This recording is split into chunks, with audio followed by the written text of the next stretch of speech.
Welcome back to Listen, Honey. I'm your host, Katie Combs. We are in the studio today with the one and only Nicholas Jamerson. You may know him from Sunday Best or his brand new album, The Narrow Way. Oh. Yeah, honey, I know the album. I've been listening to it.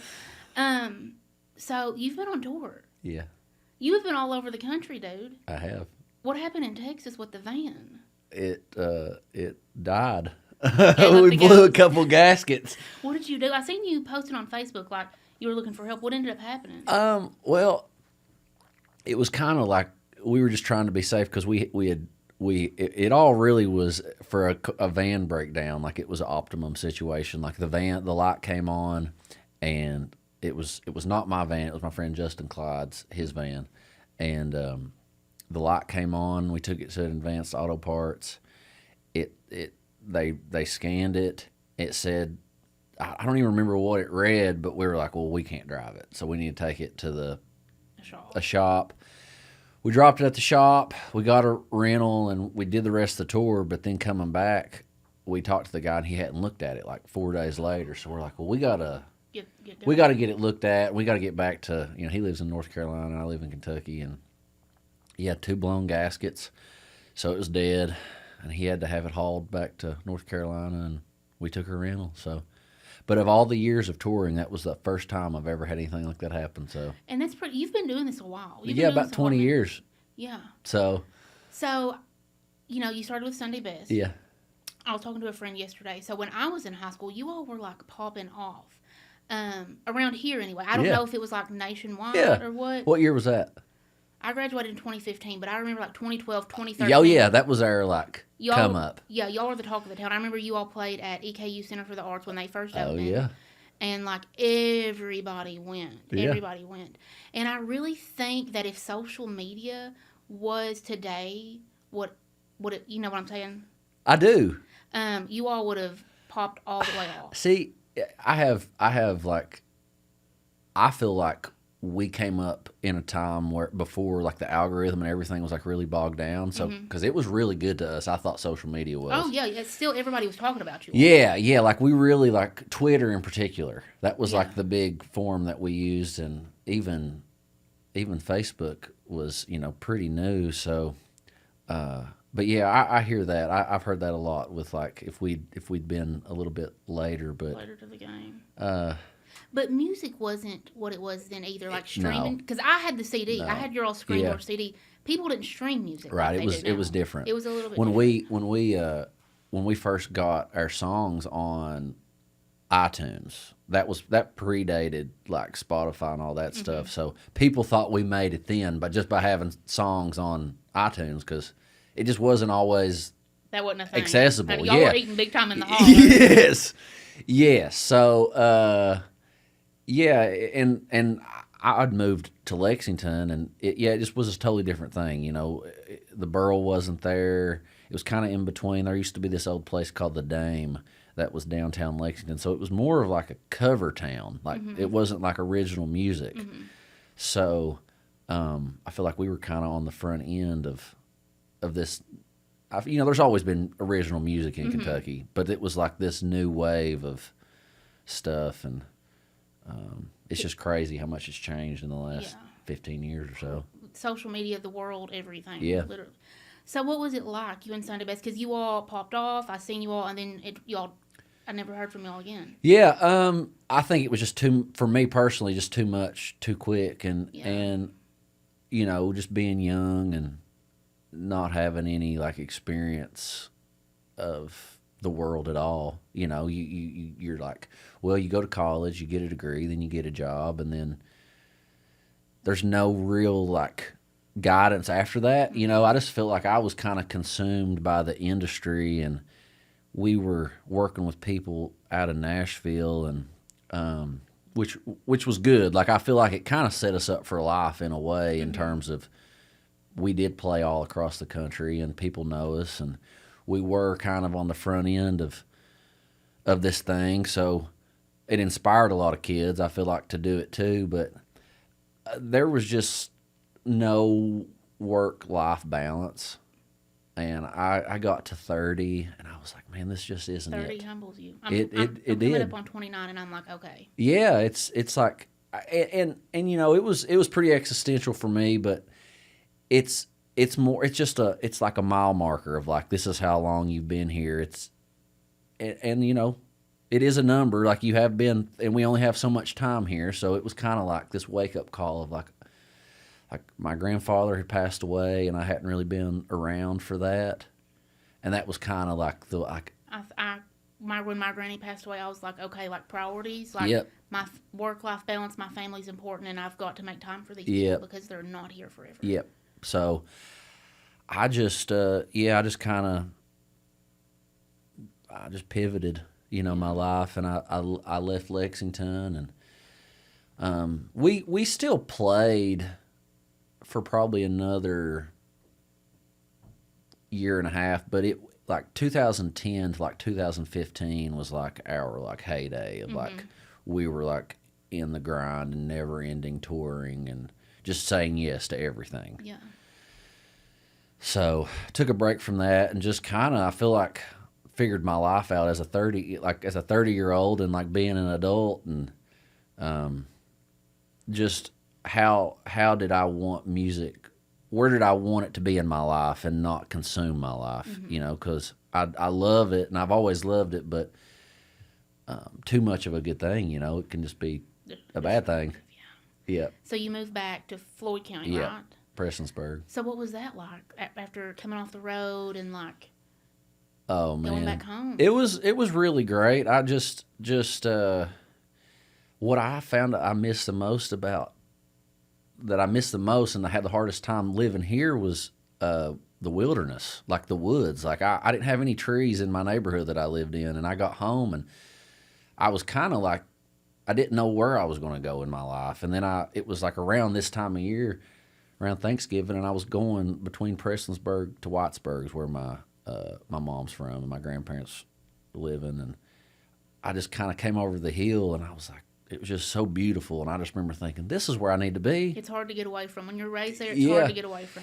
Yeah, and so it was good. It was, but then you know you're there for some time, and you're like, oh, I think I see why I left. Yeah. You know, like you're starting to see those old triggers, and you know, the thing about being in small towns too is that they see you kind of for who, as a kid, as the person you were, and it's not always like where you're at now. Yeah. So it's been both. It's been everything. It's a great place to live, like coming off the road and the craziness of the road. To decompress, and also to like be grounded in that old person of like, no matter what I've done outside of Prestonsburg and in my working adult life, like I'll always be kind of like being a parent. Like no matter what you do in your professional life, like your kid really doesn't care. No. Like who you are and what you've done, which is I think is a good thing in some ways. Like we were just talking, it humbles you. Before we started, we were talking about how children humble you. They keep you grounded. Yes, it strips all this like worldly. Ego. Yes. Yeah, so that's kind of what I feel like living in your hometown kind of is like. Yeah. But you know, it's been supportive in the same ways, and my siblings live there, and my mom and dad live there, and we you know, and they've all got their own life. Mm-hmm. I think that's one thing that I was like wanting was like to be a family again. Mm-hmm. But do you have any siblings? I have two. I have an older brother who is 4 years older than me, and then I have a sister that's 10 years younger than me. Okay. Yeah. Are y'all close? Me and my sister are close. Me and my brother, no, not really. It's like families are so complicated and complex. Yeah. Especially when you have families of your own, you have children, and you've got so much going on. Now I'm really, really close to both of my parents. Like I talk to them on the daily. That's good. Yeah, I'm very close to them because after I had Lucy, like I needed that support. Oh yeah. And a lot of times, like, and I'm sure you've experienced this, like friends and people outside of your family are not they don't have your best interest in heart. Not always. Yeah, even though family's busy and crazy, they love you. They know who you are. Yeah. They're not going to do you too bad. Yeah. You know. Yeah. So, yeah. Yeah, it's a hard thing to navigate and like to continue to show up, and that's just so much of my record was like kind of looking at those old like family things and just trying to make peace with it, Yeah. you know, because we're not kids anymore.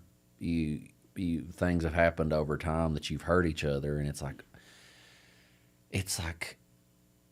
the hardest thing to be hurt and then to still like love somebody, Yeah. you know, Yeah. which I do. Like my siblings and my parents, it's like no matter how they've hurt me, like I'll always love them. Yeah. But yeah, it's tough to navigate. It's tough to know. And, you know, like, I know I talk about my child all the time. I'm a mother. Okay, I can't help it. Yeah. That's my whole life. Yeah. But I feel like after I had her, I was able to forgive a little bit because I'm like, Same. this shit's hard. Yep. And, like, they were just children trying to raise a child. Yeah, exactly. And, like, did they make some mistakes along the way? Absolutely. But, like, this is really hard. And I think, for the most part, they did have my best interest in heart. Yeah. But they were just children raising children. Totally. In a way different time. Yes. They didn't have access to the information that we have now. Yeah. So yeah, it's a long line of people, and like you said, they've done the best they could do, and But I think after children, you're able to give a little bit of grace. definitely that's how I felt too. Yeah. Of just like, man, this is tough, and some days it's just enough to keep them alive. Amen. Honey. Don't I know it? Don't I know it? You're alive. You're not hungry. We're doing it together. We're surviving Yeah, together, sister. yeah, totally. Yeah. Totally.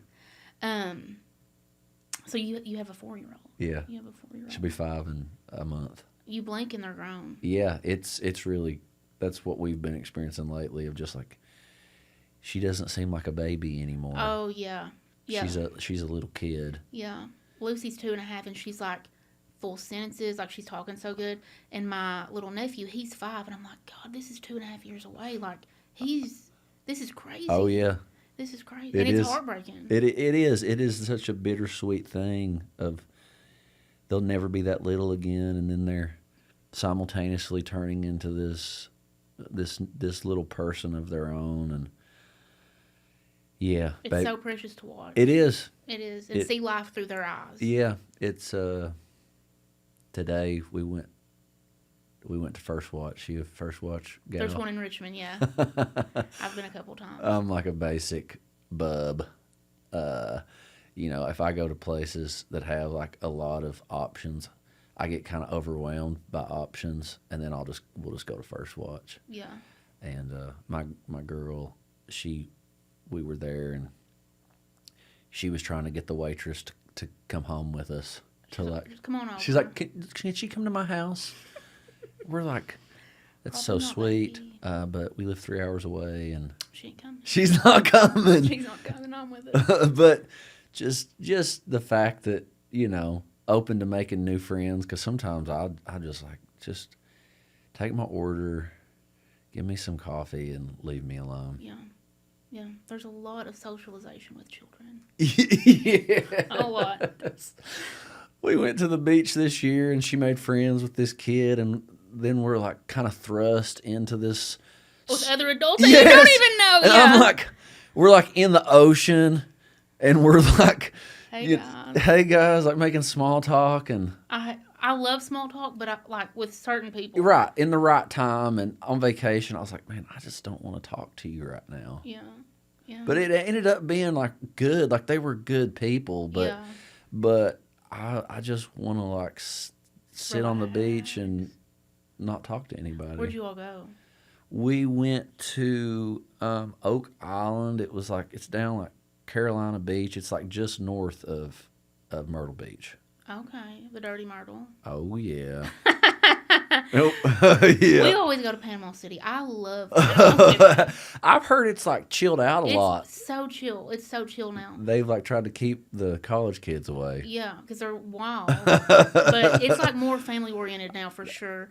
And like it's affordable. Like, listen, it doesn't matter how much money I ever have. I am a cheap ass bitch. Okay? I am. And spending several $1,000s on vacation, absolutely not. I'm not doing it. You know. Yeah. Give me right at the ocean. Same. With a balcony, and as long as it's a little bit clean, not too dirty. I hear you. Well, we're staying there. Yeah. As long as I'm at the beach, I don't care. Yeah, I hear you. We went a couple years ago on New Year's, like to try that out. Like some people they'll go and like snow, like it's like older people, but they'll go for like 6 weeks, and I'm like maybe that's the cure to seasonal depression is just being at the beach and it's cheaper and Yeah, we usually go, I say usually we went this past year, but I think it's going to be like a tradition now. My birthday's in March, and we went on my birthday this past year, and it was like perfect because, dude, January and February are so freaking long, and by March I was like, I need some warmth. Like I cannot do this. I've been snowed in on the mountain way too long because this winter was so bad. Yeah. We had such a bad winter this past winter. And it was perfect because it was like 70 degrees, and I wasn't super stressed out about her getting sunburned or overheating. Yeah. So I think going in March or like early spring is best because summertime it's crazy Was there hot. spring breakers there though? So my birthday's the 17th, and it's like the very start of spring break. So there wasn't too much. It wasn't too busy. I think if we would have waited, it would have got crazy. But honestly, Panama City's moving away from the spring break crowd. They really are. That's what my brother said. They go down there. Yeah, I love it. Honey, I love it. Were you a spring breaker? No, dude. I got married when I was 16. Oh, wow. I was raised up in the Pentecostal church. Oh. So, worldly music. The Screen Door CD was like one of the first worldly music CDs that I Okay. got. So, What's that called? What's the other word for that? Like secular. Yes, secular music. Honey, worldly. That's the hillbilly term. But I was raised in the church, and like that was my whole life. And then me and Dylan got married at 16. I was 16, and like we kind of had our own life, and we were like, oh, we can do whatever we want. So I got my driver's license. I drove a little bitty, I think a Mazda Spider. It was a convertible, and the back window was like falling out. But you know what? It had a CD player, and it would get me to and from. So I was not a spring breaker. I didn't even go to prom. Wow. Where'd you go to high school? I finished at Jackson County High School. Okay. Yeah. I went to Southern for a while because I was raised right outside of Brea in a little area called Red Lick. I don't know if you've ever heard of it. Mm-hmm. And then I moved up on the mountain in Jackson County and finished school there. When we got married, Dylan's from Jackson County, so we got married. I finished school up there, and I've been there really longer than I was in Brea. Okay. Jackson County is like a island to me. Like I've heard of it my whole life, but I've never really spent any time there at all. I think it's perfect because like you're right there on the Appalachian Shelf, like right there. We can go to Brea to work. You can go to Richmond. You can be there.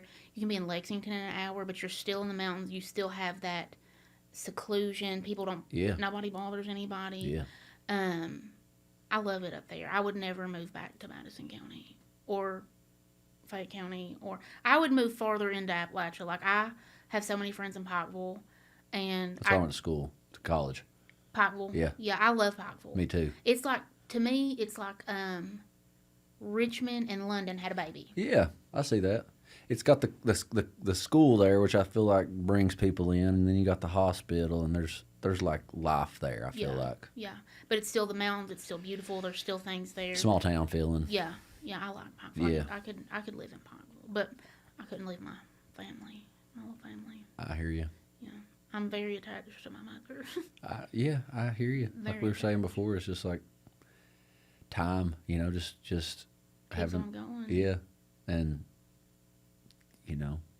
getting older and watching them get older. It's I want to be there. Yeah. I want to be with them. Yeah, I get that fully. Especially like we were talking, you lost your grandfather. I lost my grandmother, who I was really close to. It was very much a wake up call. Yeah. Very much a wake up call. It's like going from being a kid to an adult. I feel like obviously I lost people throughout my whole life, but like it was like the first one, like as an adult, where it was just like, while having to weigh out adult responsibilities and be like, okay, I have a choice here on my life, on where I'm living and where I'm spending my time. So, well, at 30, you're like, okay, I've lived a little bit of life. I've had my wild days, because you said, honey, you was a little bit wild. People don't expect this, honey. I was wilder than hell. I was wilder than hell. Having a child calmed me all the way down. praise God. But 30 is like, okay. Yeah, I'm an adult. Yeah, I'm an adult. I've done this for a while. Like, I've made some bad decisions. I've learned from some things, and we're Yeah. we're in it. Yeah. We're in the midst of life right here. Yeah. So you moved back home. When did you decide, like, hey, I'm going to do a solo thing. I'm going to get back into music. I miss it. I mean, I was never really out of it. I was like, I think that the like Sunday best, the first break was like, I need to do something else for me. That's, I grew up in like the first couple years of college, like I was a solo act. I got Sunday Best formed right after I graduated, and it just took off so fast. Like I just never would have imagined. But then, like, my whole identity was like, I'm the lead singer in Sunday Best. Yeah. Like, and that's how people viewed me, and I just don't think that, like, is healthy for anybody to kind of be associated with their job. Yeah.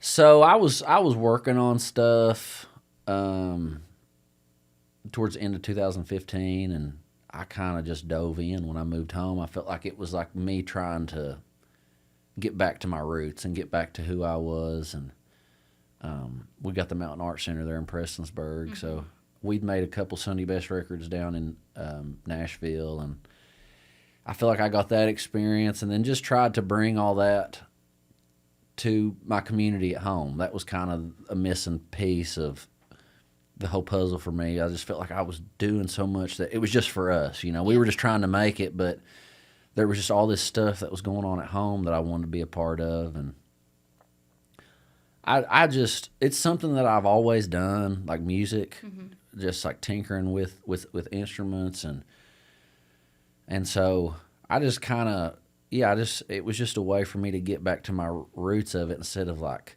I'm doing this thing to sell something. Yeah. No, there wasn't as much pressure. Yeah, there was no pressure. Yeah. But it was humbling in the same time because I thought there would be more of a crossover. Like I thought more people would know my name because of Sunday Best, and they just didn't. So it was kind of like starting over. Yeah. Which was good and bad. Yeah. So, yeah, because it just felt like all that work was kind of for nothing, but it wasn't for nothing. Well, I think you learn as time goes on. Like, I learned a lot from that. Yeah, absolutely. Yeah, I had this whole experience of the industry and what it can be like. But I felt like for me it was like I was chasing this like thing that didn't really exist. Like we would do all these things, and then it's like, well, then what's next? Like we played the Grand Ole Opry 6 times. Really? And I never in a million years would have imagined that. And then it's like, well, then what? Then what do you do? It seems exhausting. Like the music industry seems exhausting. Yeah, it can be. I mean, just the hours, just like the nature of the travel. You're not playing sometimes till 9 and 10 o'clock at night, and there's no balance. No, especially if you have a family at home, and as a kid, you got a child, they're getting up early, and they don't care what time you went to bed. Yeah. So it's just from that perspective, it's tough, and then just if I don't know, it's like you almost never get a direct return on. It's like, yeah, you're trying to make money, but then sometimes you're doing things that it's like about the exposure. Yeah. You're just in front of people. Well, you can't put a price tag on that, and you're trying to pay bills, and it's just. I was telling somebody this yesterday of like it's like such a faith-based kind of work because you don't know what's going to come next, and you got to really learn to be comfortable in the unknown and patient, and but if you're like in the industry, like an agent or like people that are like working for you, it's then they're trying to make money too, and they're pushing you, and that was just my experience. Like the first time around was like there was no respect for, but really my well-being. It was just like, well, we'll just felt like we'll burn you out, we'll use you up, and then we'll just get someone else. Yeah. So have you learned to say no now? Yes. Was that a hard lesson to learn? Oh yeah, I was a people pleaser. I felt like I was really like I was so blessed to have people that were helping me that I felt bad for saying no. Yeah, I get that. And because what an opportunity, you know, to come from the holler to be in Nashville. Yeah, and to be playing all across the country and just doing all these things that I never even dreamed of doing. I just wanted to play music. Mm-hmm. And but it's like none of that matters if you're dead.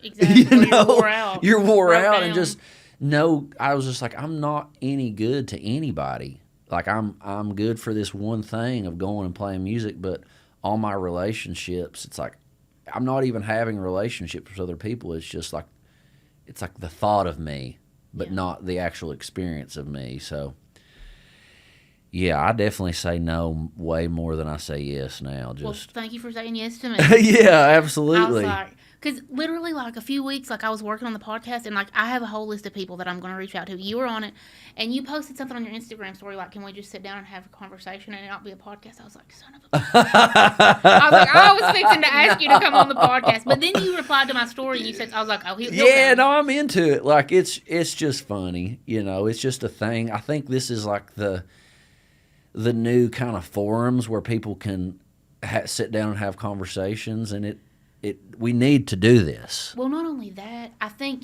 people can put their headphones in, listen to a podcast, and they're not mindlessly scrolling. Yeah. Because that causes so much anxiety, just mindlessly scrolling, seeing a constant feed of just whatever.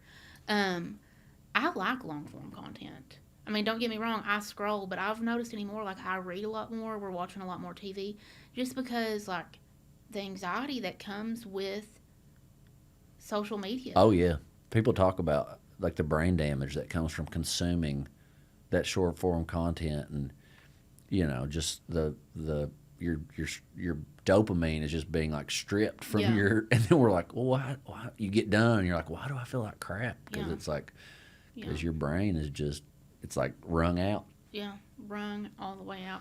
I love short form content. I love creating short form content. But it definitely does some damage. It can definitely cause anxiety. Yeah. Especially when you're seeing things, which thankfully I think that people are moving away from it, but people live these extravagant lifestyles, and like that's not the normal. People don't. I have a little 1,500 square foot house, honey. We're not nobody fancy. Yeah. And I think that's why a lot of like these Appalachian creators are popping off, because like we're just normal. Right. We're just normal people. Right. And people want to see that.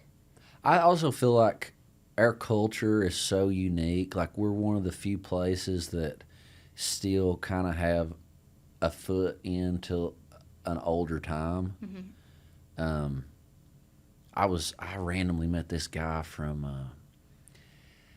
I don't remember where in the States they're from, but he met his wife in Taiwan and like at a train station, and he was talking about the culture there, about how you have your hillbillies, which are like your fighters, and your like street racers, which are like in the country, and then like the rest of the culture is kind of like these people that are pursuing wealth and like brands and things like that. And he was like talking about it, reminded him of here, and just feeling like in America, like, it's we're kind of like everybody's culture is kind of like becoming like one kind of watered down thing, and it's almost like through brands and money and wealth. And yeah, Appalachia is just like, you can't change them. Yeah. We're not changing. No. It's just this like little island that has never had money. We've always had to figure out how to live without excess. Mm-hmm. And it's just so much simpler that way, I feel like. And when you're not spending all your time, like I said, chasing these things that aren't really real, that are empty. And I spoke at this forum yesterday, and I was kind of giving my backstory. It's like my great-grandmother, my grandparents, like my parents were around, but like I was with a lot of older people who were born in the early 1900s, that I always say, like, we came from the glow up from the dirt floors, like literally, raised out of the dirt floors, through Great Depression and World Wars, and I still think about that, you know? It wasn't that long ago. Right. It wasn't that long ago. It wasn't. And just that, how lucky we are to just be here right now, and things are a lot easier. They're still hard, but they're easier than they were, you know? Well, Appalachia, the mountains, I feel like they're 10 years behind, and that's what everybody says. We're 10 years behind. But like you said, like my pa, he lived and died on the same plot of land where he was born. Mm-hmm. And, you know, he grew up with nothing. Dirt floors, the outhouse. And in just, 50 years, it's completely changed. He didn't even, when he was working, he worked for Brea College, and they wanted him to get a cell phone. And he retired. He's like, I'm not getting a cell phone. You know, Hell fat. Yeah, he's like, I'm retiring. I'm not. They had walkie talkies and they had cell. It's just they don't. When before he passed away, like he was so confused. He'd say, "Boy, ain't that something? Can you see me right now?" I'm like, "Yeah, I can see you." They were stuck in their ways. Yeah. And it's not a bad thing. No, simpler and just more, to me, like in tune with the land. And I'll watch. I went through like this archive of old home videos last winter. My grandmother she loved cameras, so she would just set up the camera and then like film people like hanging out in the living room, pretty much. And it just seemed like everybody was kind of just less stimulated, you know, like. And there was no phone to pacify. It was like, well, if they were just not talking, they would just sit in the silence. And it was like, it just seemed like a lot more content. They were comfortable. They were comfortable with just like being together and conversing, and then maybe just sitting there, not talking. Just looking around. Yeah. So, I'm just glad to have had that upbringing and that frame of reference. Well, that's a blessing that you have that to look back on. Totally. Yeah. Oh yeah, like just to remember that too, because that's another thing with this record that I kind of sorted through, was just how much I miss them, how much I miss those. Hurts. It hurts so bad. Yeah, let's not talk about it. I'll cry. Maybe you need to cry. Maybe I do. Like that was what I needed. I was like, yeah, I am sad. I really, you know, nobody can prepare you for that. Well, I feel like the shock of it wears off, and then the whole family dynamic changes. Yes. And you're like, oh my God, my child doesn't know this family dynamic that I grew up with. You lose the common ground. Yeah. That's the thing. Is like, well, who's the common ground now? Yeah. Because Granny's gone, and you're like, I kind of got to take that on. Like, it's my responsibility to make sure that this family is together, and we have traditions, and we have memories. Yeah. I'll get back off. Yeah. I'll cry right I just think, but I think that is like, you know, everybody's got a hot take of America. Why America? It's that. It's like the family unit and that common ground, the value in it, I feel like, is like, it's been replaced with cell phones and like this pursuit of things that don't matter. It's, you know, but I say that's not a headline, you know, like that's not a glamorous, like clickbaity thing. I think people are coming back around. I agree. Don't you think? It's in our souls to be together and connect and one-on-one. Yeah. Yeah, it's how we've always been. Yeah. And I just think that technology, we got to learn how to have it in its place where it can make things more efficient and easier. But I think things have just happened so fast that, you know, we gotta adjust. Yeah. We're in like this adjustment period of like. Well, I feel like we've lost the human spirit a little bit, and that was kind of the idea of this. Like, you know, I seen you at Manchester Music Fest, but like to actually sit down and talk to you and learn who you are and what you know. Yeah. I think that's important. Takes time too. Yeah, you have to make time. That's right, sis. Making time, that's hard to do. It is. But I could definitely tell in your album that you were kind of like reminiscing and really feeling the feels. Yeah, I just feel like I carried a bunch of stuff around for too long, and I think that was a lot of reason that I drank so much. Honestly, it was like I was sad and just like, you know, it is part of life, and you said the initial shock of it, you get over it, but well, you don't ever get over it. You move on because you have to, but like I'll never not miss my grandparents. Oh yeah. you know? And so it's like, but the biggest thing for me in this whole process has been like, okay, talking about it and then being out on the road and talking to other people about it. We all experience it's this universal thing. And I've been able to like heal through it. It's felt like the ways that I feel like in the past, the road has beat me down. It's like lifted me up, and I've been energized through that connection and common ground of like, I don't have to be this perfect person even when I stand up on stage.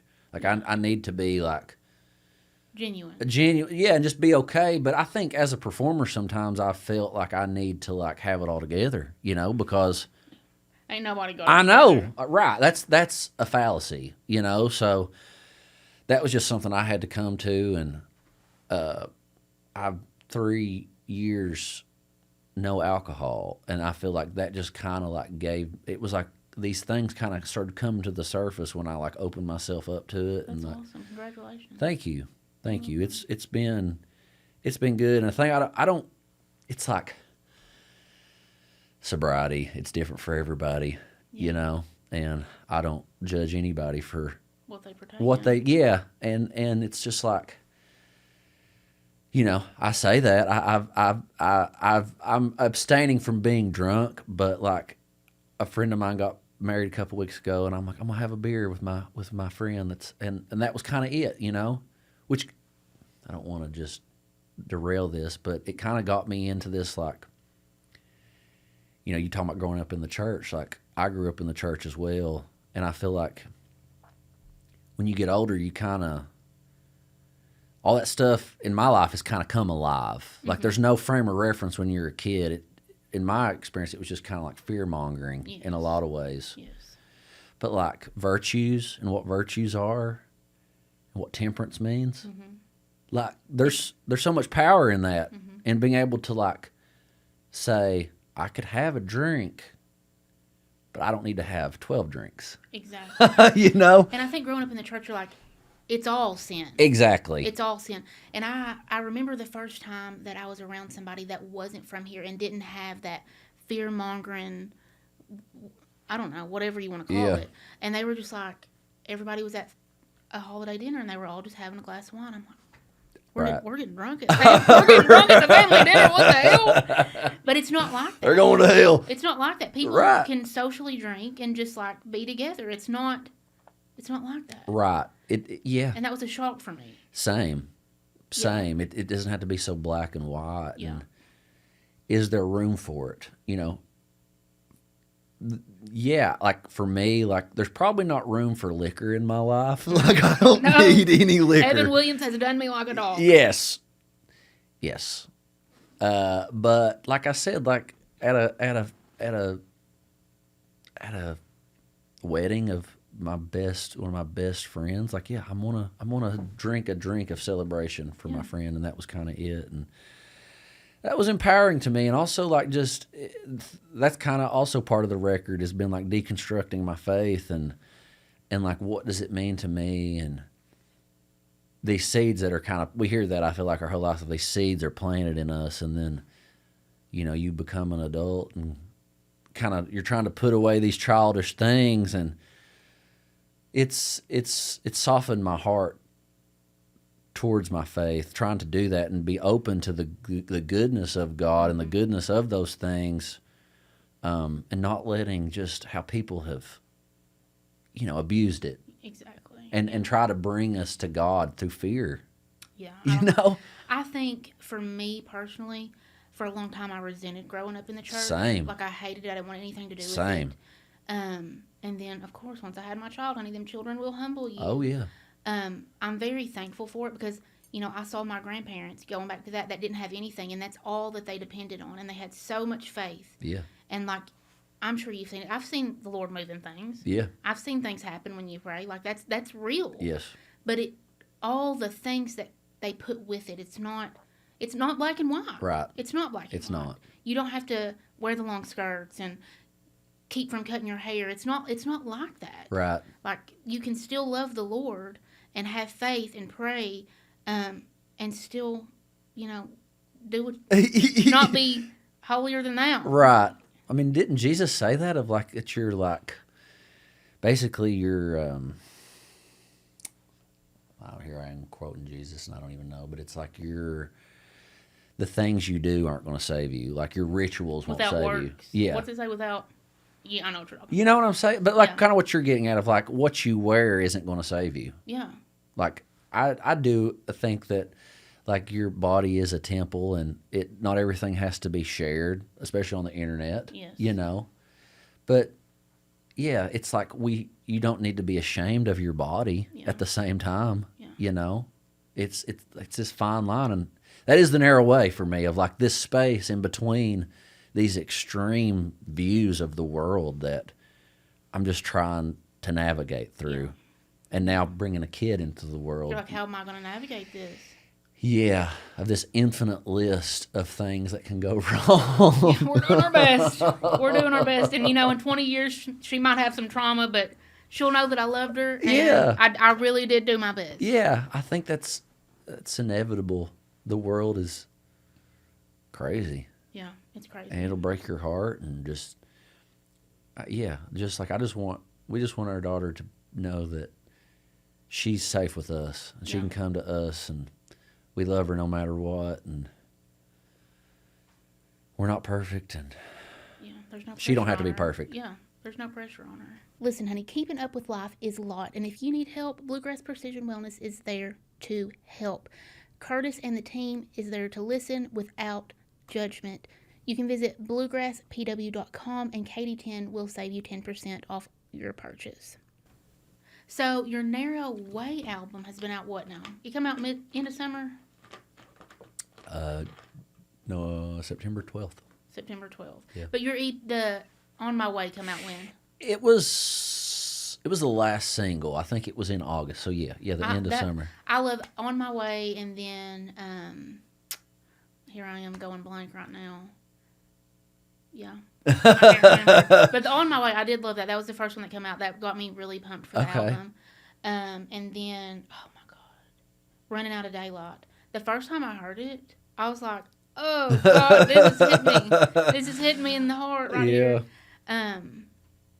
But I think it's because you and a lot of other Eastern Kentucky artists, they write their own music. And I think that there's a different, I don't want to say conviction in it, but like I can tell that that's your story. You know what I mean? Yeah. And with mainstream music, I don't think a lot of people write their own. And there's not as much depth to it. You get what I'm saying? Definitely. So I definitely think that album, there's definitely some depth. Thank you. You're welcome. Yeah, I mean, it was about a 2.5 year. I mean, there's songs that are older than that, but there's just so much that goes into a project like that. I always say that records are miracles because of just all the moving parts that go into it and just the time and the energy that it takes to make it. It's a wonder that it gets done. And the day that we started on it, I got COVID. Oh, God. Which I thought was kind of poetic because of how, like, it was kind of a darker record for me, just in terms of the things that I felt like I was going through. I felt like I was going through a lot of shadows, like I said, that I was trying to just shine a light on. Mm-hmm.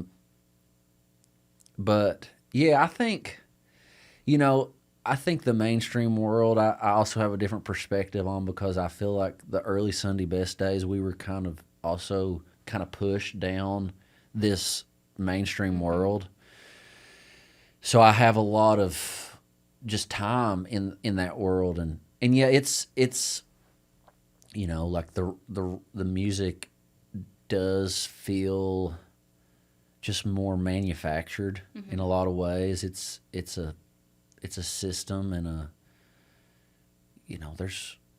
I've been in rooms with, I've done like the thing where you go into a room with a stranger and you write a song. And in my experience, it wasn't like we're trying to write a hit. Yeah. We were just trying to write a song that we liked, which I thought was refreshing, was like a nice perspective. But, some it's just about jacked up trucks and it's a spectrum. You know, there's gray. I think about Chris Stapleton, who I think is mainstream, who I think is authentic as it gets. I love Chris Stapleton. Same. Love Chris He's Stapleton. like my number one of all time. I don't think he's changed. I don't either. I don't think he's changed. I think the industry's changed for him. When is the first time that you remember hearing him? Because you probably heard him sooner than I did because you're in that area.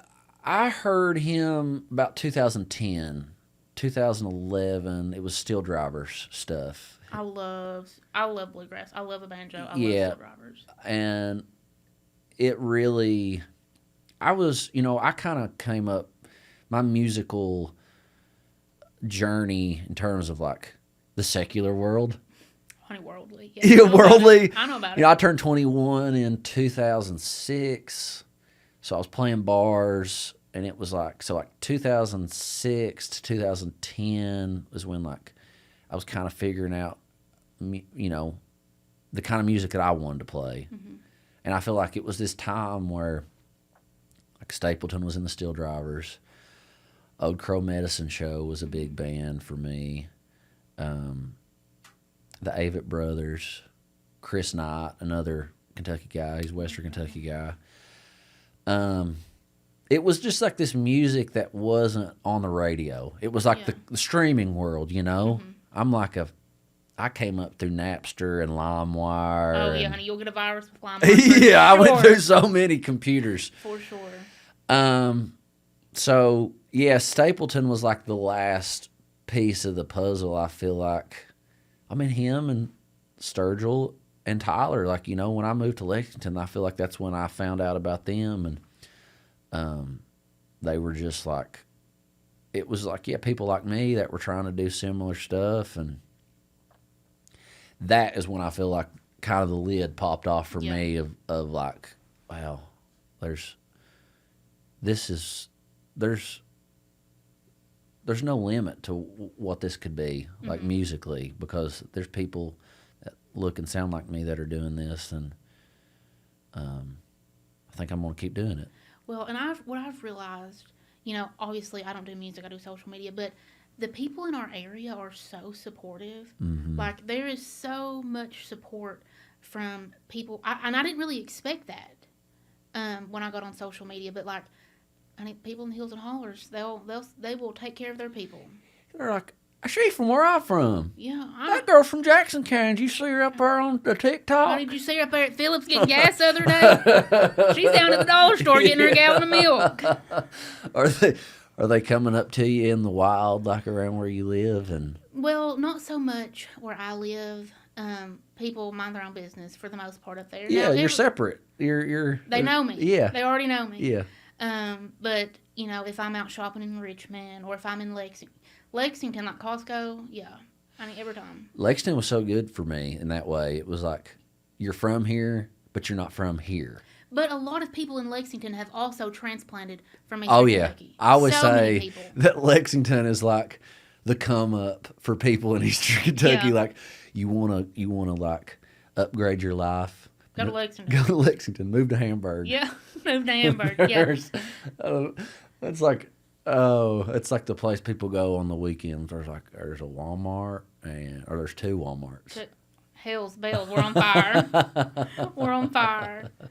But yeah, definitely in Lexington. Not so much at home. I mean, used to a little bit at home, but people are like, Katie goes to Walmart. She's like, I think they realize like, and especially like when I have Lucy with me, people seem to like respect it because the drama's real. The drama's real. So I'm like usually in and out, but I don't really get out that much. Do you? I go home and I stay at home. I'll stay there for a week at a time sometimes and not leave.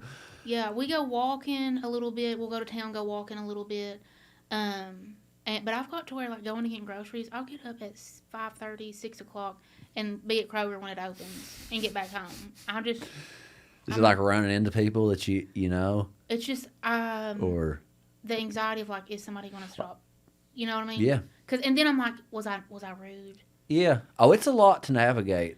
Because I don't want to ever come off rude, but sometimes, like, I'm just trying to get my groceries. Yeah, I think when you live in the public light, like, there can sometimes, especially through social media, like, there's this there becomes like these preconceived notions for who you are and who you're supposed to be, and you're still a whole person. Yeah. You know, that sometimes ain't in the mood to talk. Yeah. You got a youngin' that you're trying to wrangle and just, you know. And then I'm like, is she going to throw a fit right here in Walmart? Right. And everybody in God's going to see it. Yeah. Yes. So that's why I kind of keep my private life off of the internet, because I've just had that experience where I felt like it becomes almost like a reality TV show that people think they know you, and they do know you. They do, yeah. They do know you in some ways, but you know, there's just not always that room to like not be on. Yeah. To be that character that they see you. Yeah. You know, online. So I'm definitely learning the balance with that. Definitely learning the balance. Because sometimes I just want to hang out with my family and not have to feel like I'm having to vlog or do whatever, you know. Yeah. So, definitely fun. I think probably one of the craziest experiences was at Manchester Music Hall when you all played. I was like, holy shit. I went to the bathroom and I couldn't get out of the bathroom. I was like, this is crazy. Yeah. Oh, and those, I mean, a Sunday Best and Creeker show, I mean, that is hillbilly, like, that's a hillbilly convention right there. Hey, like, come to the front porch. Everybody sit down. Yeah, I'm sure that you were swimming in it. It was so much fun, though. You all did so good. The security guard, Drew, he was up there, and I was like, he had a little bit of an accent. I was like, where are you from? And he was like, I'm from Pikeville. And I was like, well, do you know so-and-so? And he's like, yeah. I'm like, well, honey, we're friends now. Yeah, we're friends. I love that. Listen, I will make friends with anybody. I really will. Like, you know, I say I don't want to be rude or like when somebody approaches me, but like literally, I will talk your head off if I'm able. Yeah. If I'm able. Yeah. And I think that's just, me and Dylan call them chicken heads. We're chicken heads. We just yap. Yeah, just yap. Just yap. But that was great. You all did great. That show was crazy. Drew, that security guard, later told me, he was like, I think Manchester Music Hall held 1,100 people, and he's like, there was like 14. Yeah, it was they hotter were than devil's oversold bathwater for in her.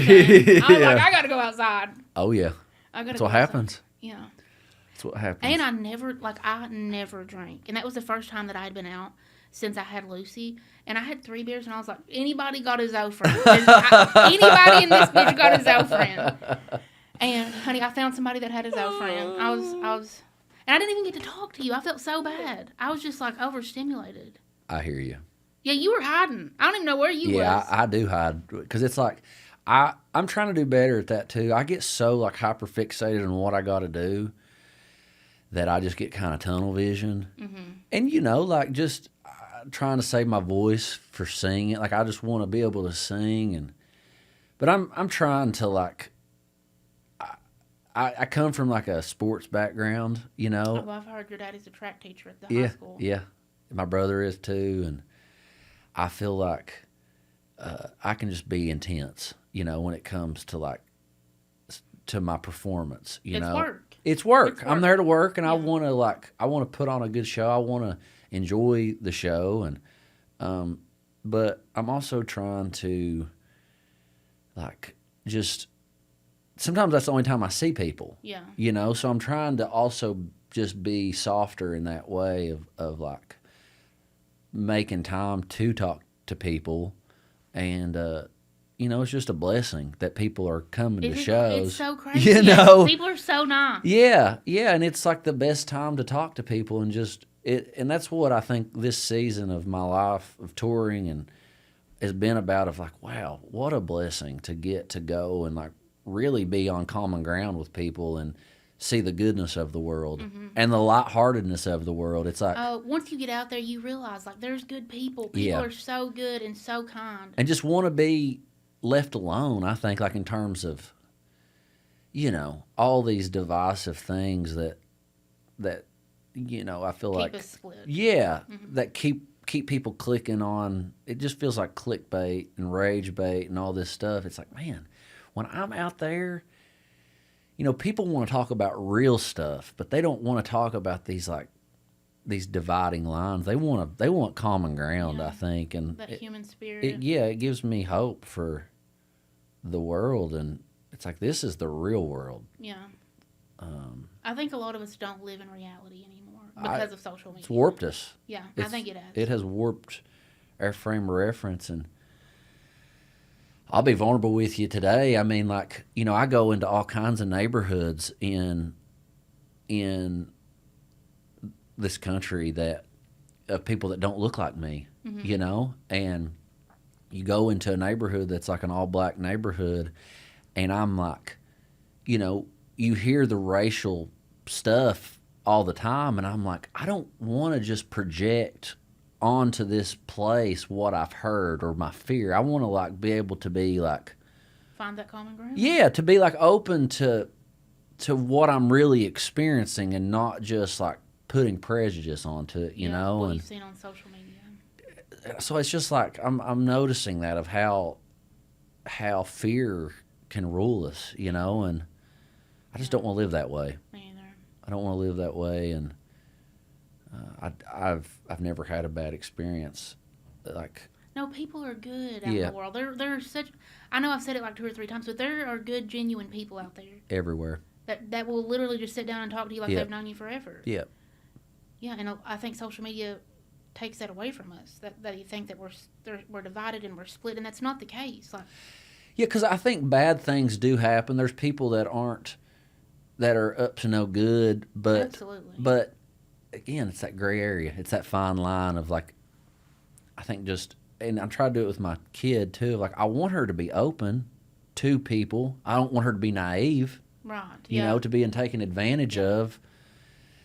It's just, yeah, it's hard being an adult and finding that middle way. So, I don't know. I'm just trying to do the best I can. Speaking of traveling, where's your favorite place to play? So I was in Texas. I love Austin. Really? I love I've Texas. heard a lot of people talk really highly about Austin. It's, you know, Austin in particular is different. Like, it's got this Texas is just, it could be its own country. You know, it's close to Mexico. Texas has, or Austin has the University of Texas, so it's a college town. The music scene is really rich. It's warm. It's warmer. But I've been down there and it's been 110 degrees, so Absolutely it's a little not. too hot. Yeah, absolutely not. I like it there. I like Northern California a lot. Oh, you've been all over. Yeah. Yeah, I've been to all 48. Really? Like the landlocked states. I've never been to Alaska or Hawaii. It's time to go to Hawaii. Yeah. My dad went when he was younger, and it was like a 50-year, like the worst storm they'd had in 50 years, and it's always like been like, gosh, if that can happen, then better not go, honey. They got volcanoes. yeah. Can't never tell what's going to happen over there. Yeah, those are the places that come to mind. I like Asheville a lot. I love Asheville. Like the whole Blue Ridge area. I love it. So when before I did social media, before I got pregnant, I owned a little store, and I sold produce and Kentucky-made items.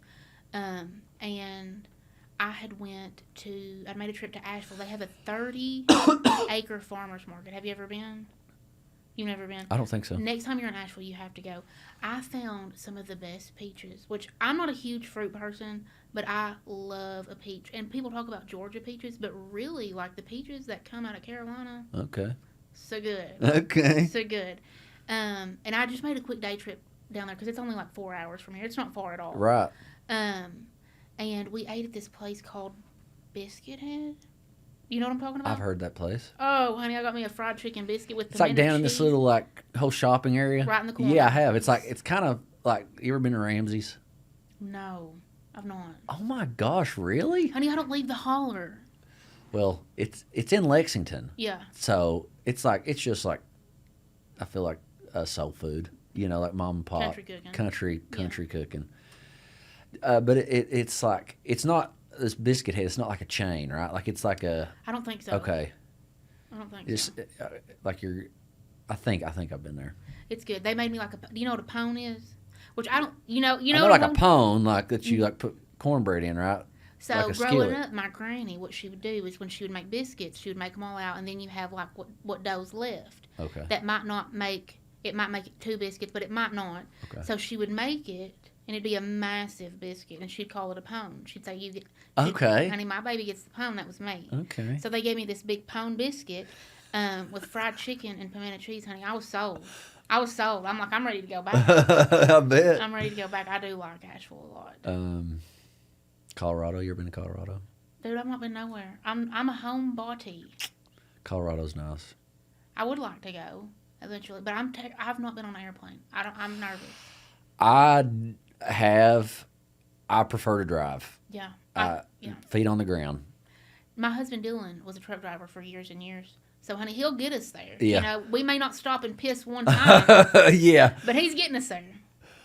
Gosh, I always kind of wanted to do that when I was a kid, was be a truck driver and like sleep in the rig. Like there was just something about like just sleeping in your car that It ain't that fun. Well, I do it now, so it's I like you do. I don't have to sleep in a car too much, but I've definitely slept in parking lots in my van over the years, and you know, there's part of it that I like. Like every now and then, I'll just like to be greasy and and not shower for a couple days and see how long I can wear the same socks and whatever floats your boat. Just to like stay in touch with that part of myself. Ego death. Exactly. Whatever it takes. I don't care what I look like or what I smell like. I'm just here. I got no shame. Yeah. What I tell my best friend, he calls me if he's like stressed out. I'm like, Michael, we are on a big floating rock. Right. None of this shit matters. It doesn't matter. Chill out. You ever watched Men in Black? Yes. It's been a long time. Okay, we just watched it last night, but the premise of it is like the first one.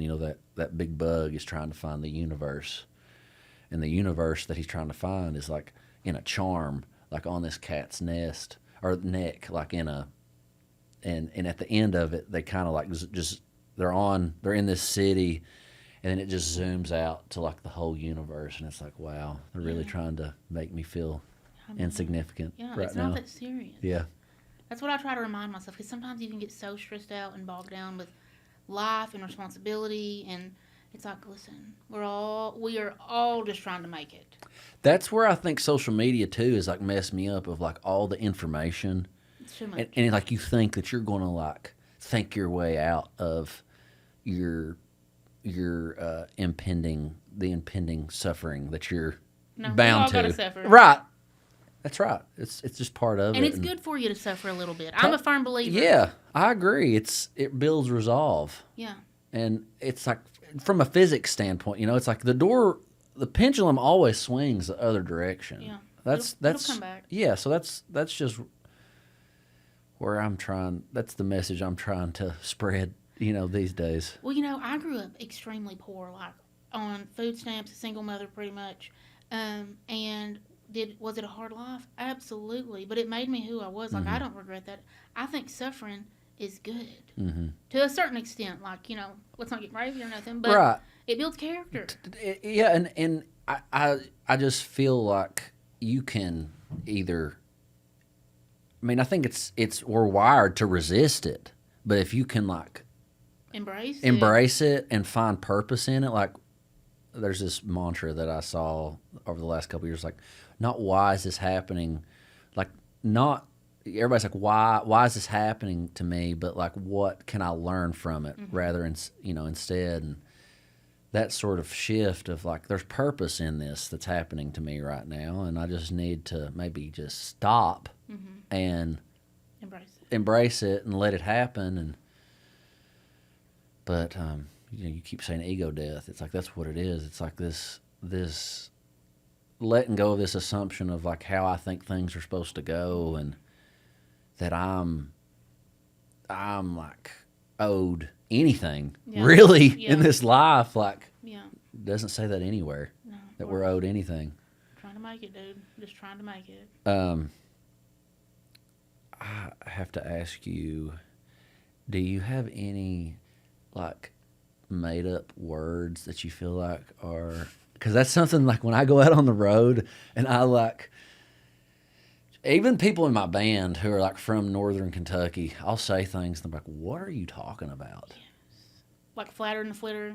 What? Flatter than a flitter, painted flat. Or I said my best friend Michael, he's from the Florida Keys, but he lives in Dallas now. And we met on TikTok, so it's been like the culture. Culture exchange. Oh, crazy. Crossover. I said, it was fixing to storm, and I was on the phone with him. I said, it's fixing to come a flood. And he was like, what? I was like, it's fixing to come a flood, a gully washer. He's like, I don't know what in the hell you're saying. I'm like, Michael, it's fixing to storm. It's fixing to rain. But yeah, all kinds of sayings. And so one that I've been like talking about is like to krill your ankle. You heard that one? Yeah, rolling your ankle. Yeah. Yeah.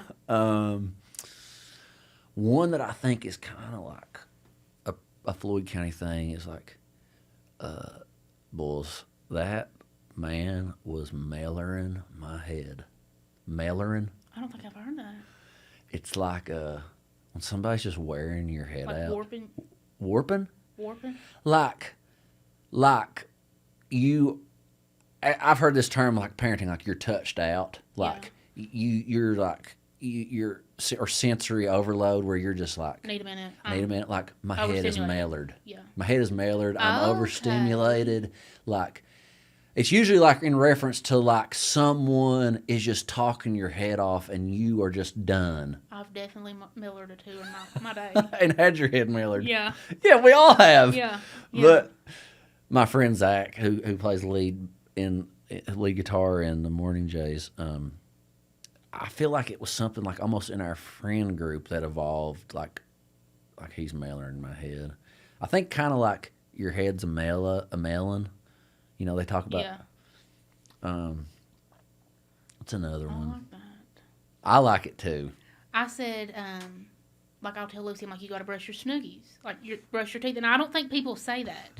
I've never heard that. You got to brush. You don't say that. Brush your teeth, brush your snoogies. No. I tell her, honey, brush your snoogies. Oh, I'm trying to think of another one. My mom, I think it's also another family one. Like she called people a Nord, quit acting like a Nord. I've never heard that either. It was so she's from Letcher County. Her mom was like raised like in Hayman. It's like over near like Fleming Neon. Never heard of that. And it's like near Jenkins. I've heard of Jenkins. Whitesburg. Yeah. And just deep coal country. Just a holler. Yeah. Mm-hmm. And there was a guy named Nord, and he kind of act kind of backwards and kind of just like, who knows? Yeah, who knows what he's Who knows? Like, you know, in the 60s, you know, what was misdiagnosed there. For sure. Yeah, and For he was sure. just like, he's just our special friend. Yeah, you know. Don't pay no attention to him. Yeah, don't pay no attention to him. So, like, growing up, you know, just being like backwards and antisocial, she'd be like, quit acting like a Nord. Yeah. You've heard of Kjarn? Kjarn? Kjarn? Kjarn means shit. You ain't never heard that? No. You ain't never heard that? Kjarn. Quit acting like Kjarn. No. You ain't never heard that? You smell like Kjarn? No. Yeah, honey, you smell bad. You ain't smelling good. Oh my gosh, no. There's literally so many. I feel like we have our own language. Well, yeah. I mean, we do technically. Yeah. But like I'll say like bulls. Bulls. Listen, boys. Yeah. Listen, boys. Or Yes. children. Yeah, you said something. I seen one of your videos. I'm like, this is giving Little Bubby Child. Yes. Love Little Bubby Child. My brother lives like I've got to be friends with Little Bubby a little bit, and he's got Floyd County roots. You know who he is? Yeah. Who is he? I can't say, but God. he's got roots in the same holler that my brother lives, Little Paint, up in Floyd County. I love that one where he's like, I say this to my best friend Michael all the time because I sent it to him and he was like, what the hell? I love you and I miss you and I think about you every day and night. Every day and night. Mama loves you. She misses you. It's like, okay, Mama. Man, he has just tapped into something so deep and pure. It's like, I don't know about you, but like my grandmother and like my grandmother, I feel like is kind of like who Loretta Lynn was. Like if you watch Coal Miner's Daughter, she's one of 6 children. They lived in like a 2-room house. Mm-hmm. And I feel like that's all of our like kinfolk, grandparents. Oh, yeah. Like it is just, and he just tapped right into that essence and spirit. And we love it. Yeah. Because I think, like, our parents' generation got away from it. Yeah. But now, like, the Appalachian Pride, honey, I'm here for Yes. it. I'm here I'm for clinging it. to it I as love hard it. as I can. It's so comforting. Like, my mom, she would help my grandparents can, like my Nana and my pa can. But, like, you know, we raise a garden, and I can. I try to figure out how to sew. I ain't no count at it, but that's part of our culture, and, like, I don't want to lose that. Same. I don't want to lose that. I think it's really important. It's important, I think, to have those skills. I think it's grounding from just a mind, body, spirit thing of, like, it's a slow process. You're in touch with earth, you know, and I think the process of, like, just the natural process of things, like, it takes time to do things that last, you know, and yeah, I think just like we were saying earlier, like, things got progressed so fast that we just got away from it. Yeah. And yeah, I'm trying to slow down as much as I possibly can and just get more in touch with that, because I now getting older, and my granddad was just a master gardener. Oh, yeah. And I never, like, really valued that part of, I ate the tomatoes and the beans and, you know. But the skill that But comes the skill with and the knowledge, Yeah. that is, like, sacred ancient knowledge that, it's lost in a generation. Oh, yeah. Yeah. So I got really into gardening right before the pandemic started, and then I got laid off. I was working at Brick College. I got laid off, and I had, like, a little market garden, and I got really into just, like, the heirloom seeds and, like, the stories behind them. And, like, there's just, like, a connection there. yeah. And for me specifically, I have this whole book. It's one of the most sentimental items. Like, it is so important to me. I have a whole book of my great-grandmother's, my grandmother that I was so close to, her mom's cookbook, and there's handwritten recipes. And there's something about getting those recipes out at Thanksgiving or at Christmas or really any time, and getting in the kitchen and just being in that moment, making those recipes, knowing that she made those, put that same dish on the table on the holidays. There's something very, I don't know, I feel very connected to my people. Mm-hmm. Even though I never met her. It's like a rite of passage that you're arriving to, like, you're the one making the stuff now. And that's what it's about. Definitely. You've got to keep the family unit together. Yes. It's a lot of work, but it's worth it. It is. I think that's why we're here. Yeah. And that's, like, you know, back with, like, church and God's love, it's like, I think that family is just the ultimate, like, molding of, you're like, because you're just going through everything with your family, the ups and downs, and then continuing to, like, love and make time to show up at these events. It's a love that is, it's just the real deal. Yeah.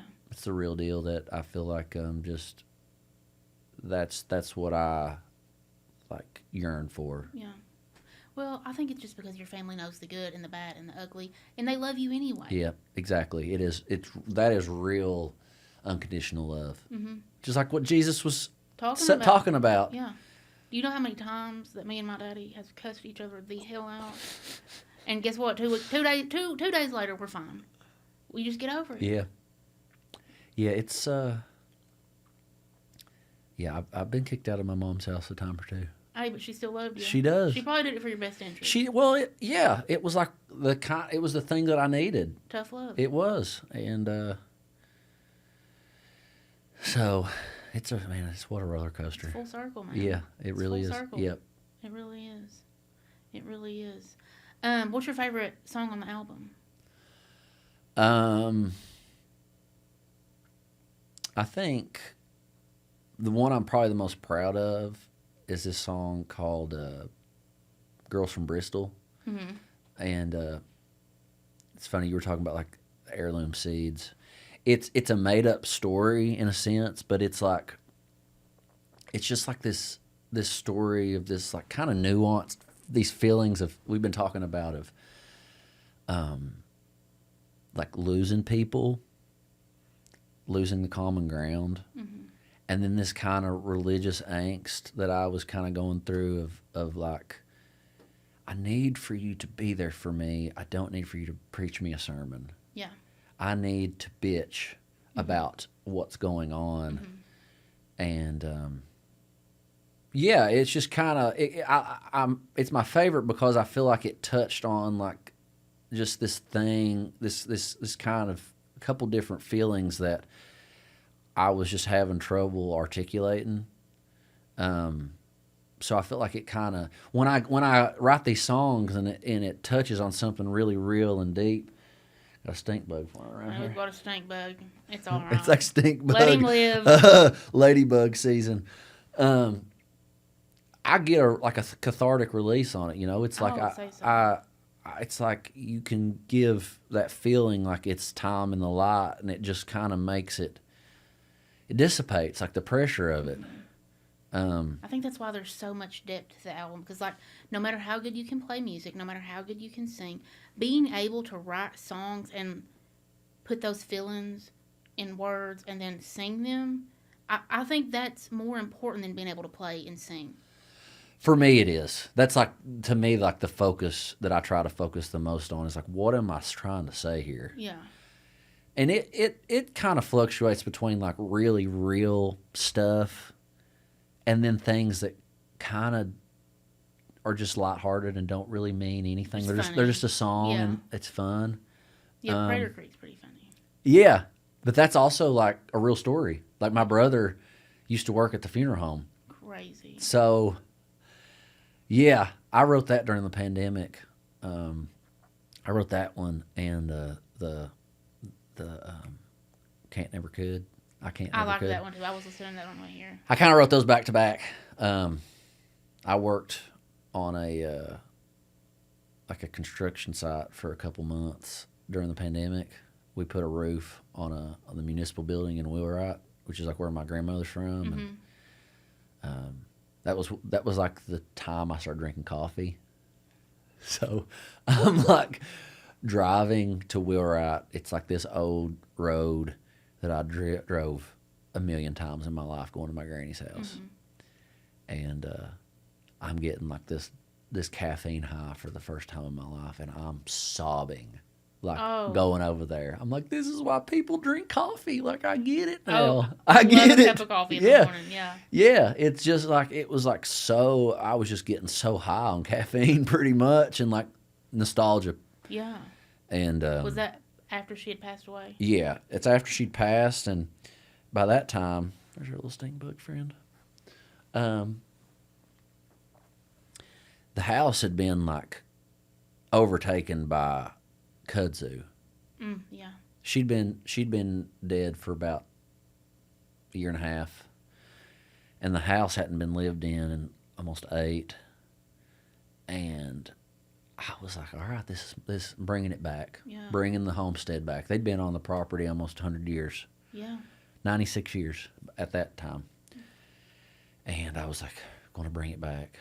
Then I get inside the house, and people had pulled the wiring out of the guts of the house. People had been squatting in there, doing like meth, and all of 100 years of stuff Still there. had been like there's just so many layers to it.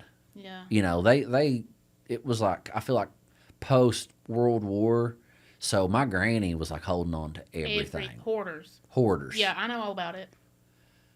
And my great grandfather was a doctor. Like I said, early 1900s. So they had a sundry like pharmacy, like convenience store. Okay, yeah. That was right next to the house. I got this song called "It's a Long Way to Wheelwright," and I mentioned like Osborne Sundries. It was like that. So not only is like there's family stuff, then there's like this is another word, gom. A mess. A mess. It's a mess. A gom. It's a gom. Yeah. A whole gom of like fabric, zippers, like just random inanimate objects, But we can't get rid of them. We might need them. Yeah. You can't never tell. So crackheads, been in there just going through Being all crackheads, this. doing what they do. And And all the same time, there's like these 7 portraits of Jesus, like these that are just there. I'm like, Amen. what is going on? Like, what am I doing? What are you trying to say to me, Lord? Because I don't think there's anything coming back to this. You know, it's like, and that was kind of like my last moments there, because I would go before I'd work at this job site. I'd drive early and I'd weed eat, and then after the work day, I'd go and I'd clean off, and that was kind of the goodbye. We ended up having to sell the house, and they tore it down, and Somebody built something. it was like a power station, you know. At least they didn't build a Dollar General. Well, the Dollar General's across the street. Oh. You can't get away from them. You can't get away from them. No, so yeah, that record's kind of like me saying goodbye, like kind of trying to make peace with. It's tough, you know, just getting older and, like I said, losing that common ground and losing, you know, and now I feel like I'm haunted by it in my dreams. Like that's like my default dream place where I'll go Really? to like my granny, and like I said, they were on this property for 100 years, like multi-generational, you know, home. Was you raised there? I wasn't, like my dad, we lived like Prater Creek's where we grew up. Mm-hmm. And then like Daniels Creek, which is like between, it's like around Allen. It's like between Prestonsburg and Betsy Lane. Yeah, I've been to Betsy Lane. Yeah. Yeah. I went to Harold grade school and Allen grade school, and then went to... Oh, I stayed in Harold. When I stayed in Pikeville, I had a little Airbnb in Okay. Harold. Yeah. Yeah. I went to school there, and we lived like in that area. But my dad's parents lived in Bipro, like Wheelwright area. Mm-hmm. And we spent a lot of time there. Yeah. Between there, and my mom's from Letcher County, Whitesburg, Mayking in particular. It is hard letting that go. It is. And where we live, I feel like it's like, I feel like our area has been in decline since the 50s. It is. You know? So there's like skeletons of houses and buildings everywhere. It's you know where Martin is? I'm geographically challenged. It's like the end of Route 80, like before you get to like Prestonsburg. Okay. And Allen Central High School was like Route 80. Anyway, like that whole town has been bulldozed over. It's like some towns aren't even here anymore. It was in the floodplain and it flooded a bunch, and they were like, well, we're just better off just bulldozing it. And I mean, if you got to rebuild it every few years, might as well. Right. It's just, I don't know if they'll ever rebuild it. And it's just weird. It's just weird to like experience those kind of things in real time. Yeah. You know? See them go. So. See them go. Yeah. The record's been just a lot of reckoning with that kind of stuff. And it's really just part of life, I think, is the thing of just becoming an adult and just realizing that not everything lasts. Nothing does. No, you lose your people. It's hard. And you lose a part of yourself with them, I really do Yep. think. But there's still joy in keeping them alive. Yes, they're always in us, and we can pass that on. Are you, like, into the mystic? Like, do you feel like you see signs? And Definitely. I definitely, yeah.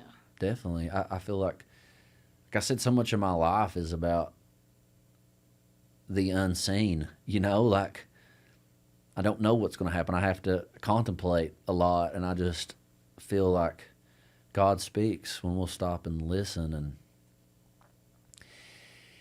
yeah, it's hard to articulate it, you know. It is, yeah. But I kind of gave up on doing that, you know, because I feel like you always hear about your relationship with God is so personal. Mm-hmm. And I feel that way, and I've just kind of given up on trying to explain what my faith looks like. And I don't think there is any explaining it. No, really. there isn't. I know what you're saying. Yeah.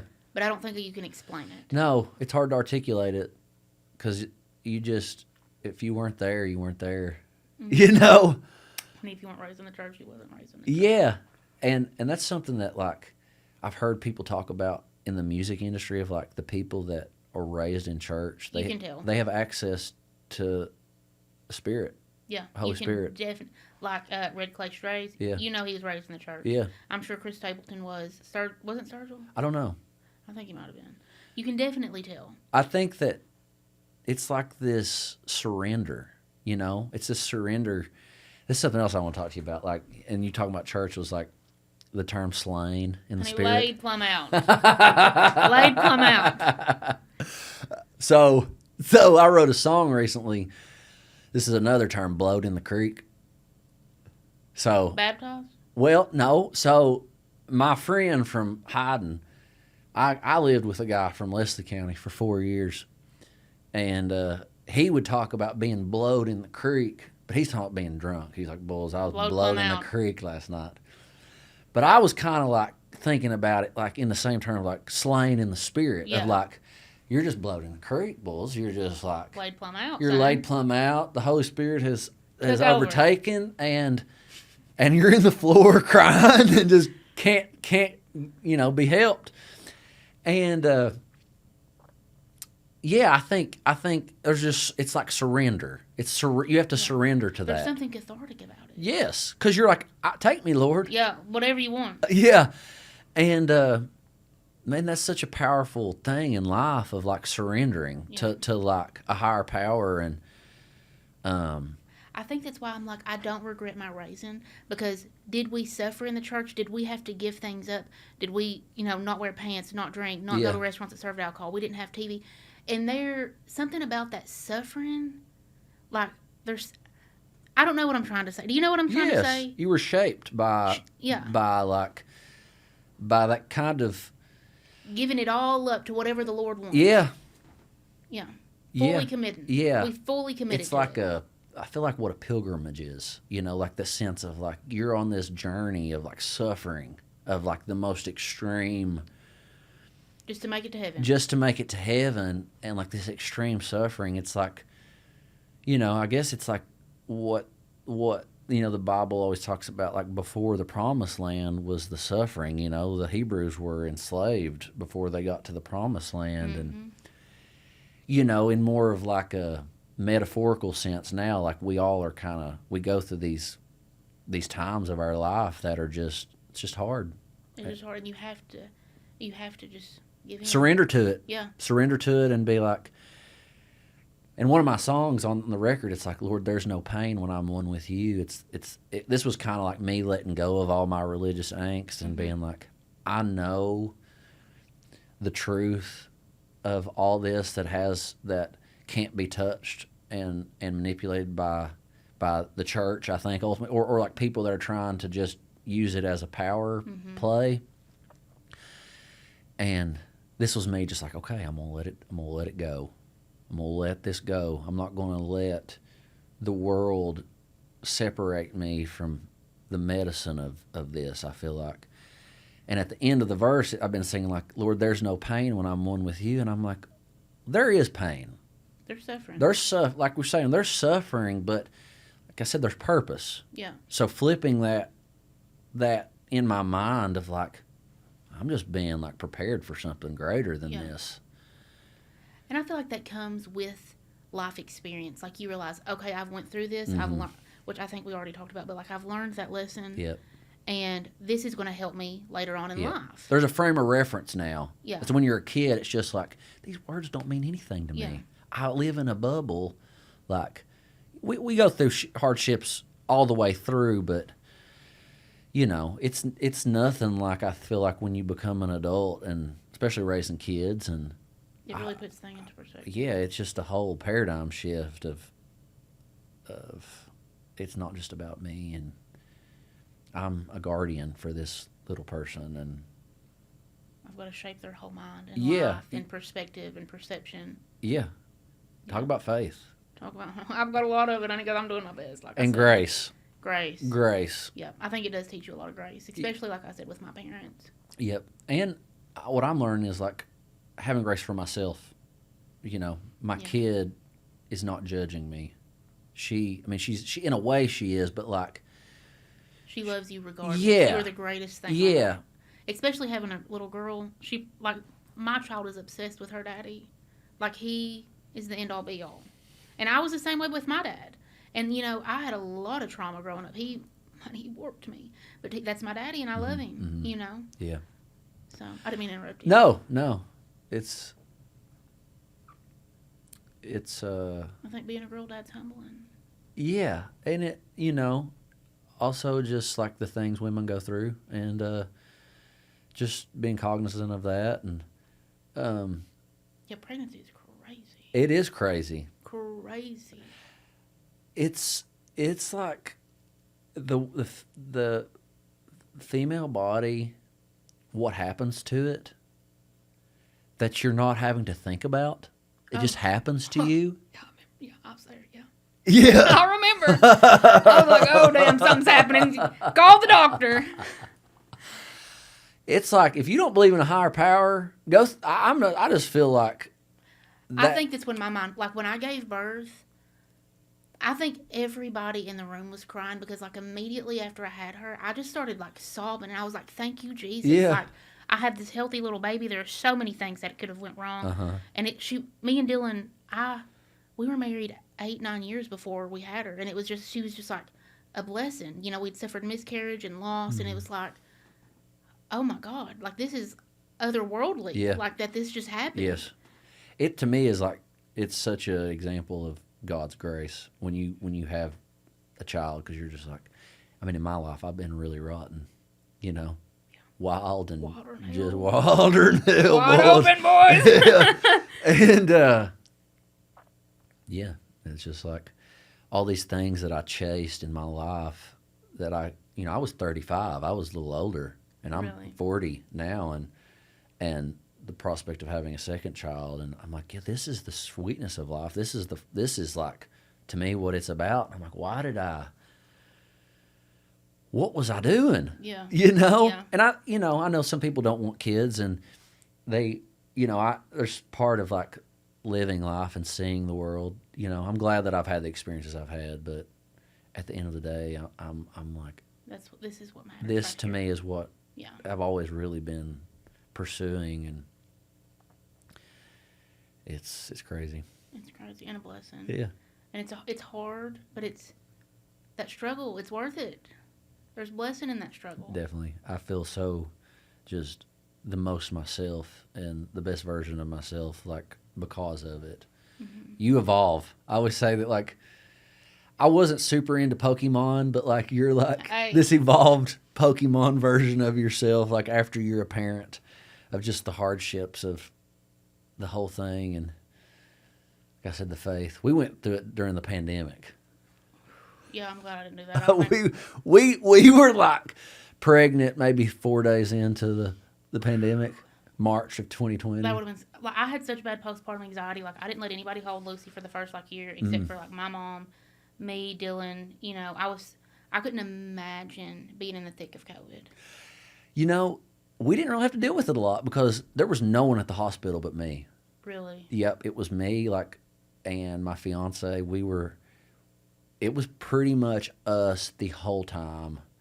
At the end, like, the nurse came in every now and then, but I didn't meet the OBGYN until she was delivering my daughter. Really? Yeah. Oh, wow. So we had my dad and my in-laws. They were in the parking lot, but and then it was sparse, the visitors, because of COVID, but I don't know. It was good, but I also am, like, hopefully looking forward to the next time where a little bit different. A little bit people can be there. They had just let people start coming in when I had Lucy, and my mom was there, and my Aunt Sonia, that's her sister, because that's my support, honey. They was in there. Yeah. Praying, honey. My Aunt Sonia was speaking in tongues. Them nurses were probably like, really? I was like, somebody pray. Yeah, honey. I mean, laying hands. We was laying hands. Yeah. And there's something comfort. Like, that's what I wanted. Definitely. I think that's why it was such an emotional moment. Just because, like, these women that had raised me are here helping. I'm gonna cry. Yeah, I'm not going to. But, like, these women that helped raise me are here helping me raise this other child. And there's something very, I don't know the word, but it's deep. You know what I mean? Yeah. It's sacred. Yeah, it's very sacred. I think that's a good word, sacred. Yeah, and I wouldn't have had it any other way. That's awesome. And then in the last moment, Dylan's mom, I don't even know how she got back there. Dylan's mom busted in. I mean, I was pushing this baby out, and her Dylan's granny, who's 90, still gets around. And like at first, well, I was like, at that point, I don't care if Jesus Christ walked in. But there was something very special about Dylan's granny Wilma being there. I bet. Because she has all these kids, all these grandkids, and she had never seen any of her grandchildren be born. And it was very, very, very special. Very special. I mean, it's how we all get here. It's how we all get here. You know? Yeah. Until you see it, it's like, whoa, or experience it, you know, it's like, you can't even grasp it. No. And like you said, all the things that can go wrong. I feel like I was just praying the whole time. Mm-hmm. It was just like one big prayer for about. We were a week early, and we were there. Like the whole process, I feel like was a little over 24 hours from the time she like went into labor. Yeah, to the time our daughter came, but yeah, and then trying to have another one. I'm not there yet. That's the thing is like we were like, you know, the first time we weren't trying really. Yeah. But then, and you're kind of naive. Yeah. Oh yeah. You're naive to what you're getting into. And then you're like, then we're going to have another one, even despite of what we know. Yeah. Well, I feel like the second one will be easier. I think so too. I feel like just the timeline of development helps me. Mm-hmm. Just like knowing when they're going to start smiling. Oh, it's the sweetest. When they first start laughing. Yeah. Oh, God. I felt like I was kind of early on everything. And, you know, I don't think they can even see us really until like 6 weeks in, you know. So it's like understanding that and just it's a wild ride. Understanding the waves of emotions and how I feel like this other part of their brain just starts to like take over and they're not there. Oh, the crying and the fits. Yeah. And... Oh, yeah. We're in the terrible twos, and people call it the terrible twos because there's a lot of tantrums. But it's also so magical. She's experiencing everything for the first time. We went to Menards in Richmond yesterday, and they had like the huge blow up. Honey, she's ready for Christmas. Oh, yeah. I'm like, Lucy, Santa's at the North Pole, and he's building your toys right now. He's got them elves working. The joy of like that stuff through the eyes of a child. It's magical. Yeah. I probably go on too much, but like I can't help it. I'm not, honey, it's big. Yeah. The Easter Bunny is coming. You better go to bed. But then they start asking questions. Well, talk to your daddy about it. I don't know. Exactly. Deflect. Yeah. Someone else answer that. Yeah. Yeah. Yeah. Yep. That's exactly what her mom, Maven's mommy, does. She like, just ask your dad about that. Yeah. And I'm like, thank you. Look at that bird flying out the window. Sky. Yeah, Isn't that so beautiful? Yeah. Deflect. Yeah. We'll talk about it later. Yeah, when you're able to really grasp what I'm saying. Well, listen, Nick, I could literally ramble with you for hours and hours. Same. Thank you so much for coming. I appreciate you. If you ever need anything, honey, holler at me. Okay, likewise. We'll do this again. You are welcome anytime. Thank you. Anytime. Shout out to Jason Falls, my producer, the studio here in Lexington, BT Web Design. I hope that is right. I'm pretty sure that is right. And I will talk to you all next time. Thank you so much. Thank you. Thank you. Yeah.